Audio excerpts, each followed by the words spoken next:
Praise the lord. దేవుని నామానికి మహిమ కలుగును గాక. 18th day. ఐక్యత ఉందా? ఐక్యత లేకుండా మనుషులు మానవత్వాన్ని మర్చిపోయి మతాలు పేరున వేరైపోయిందా? మానవత్వం కలిగి ఉంటే, మన జీవితాల్లో ఐక్యంగా కలిసి ఉంటే ఎలాంటి విషసర్పం లాంటి సమస్యలని మనం ఎదుర్కోగలుగుతాం. ఎందుకు ఈరోజు ఐక్యత లేకుండా ఉండడాన్ని బట్టి కుటుంబాలు విడిపోయాయి, భార్యాభర్తలు విడిపోయారు.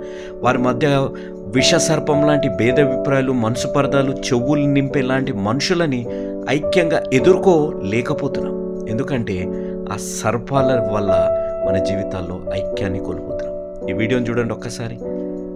పావురాలు, పక్షులు విషసర్పాన్ని, పాముని అవి ఎదుర్కొని ఎలా చంపుతుందో చూడండి. ఈరోజు దేవుడు మీ జీవితాల్లో కూడా అంత ఐక్యత, మీ కుటుంబం వైవాహిక జీవితంలో మనము మనుషులుగా ఉండి మానవత్వంతో, మతాలు వేరైన మానవత్వంతో బతుకుదాం. ఎందుకనగా యేసు మార్చేది జీవితాలు, మతాలు కాదు. దేవుడు మిమ్మల్ని దీవించును గాక. ఆమేన్.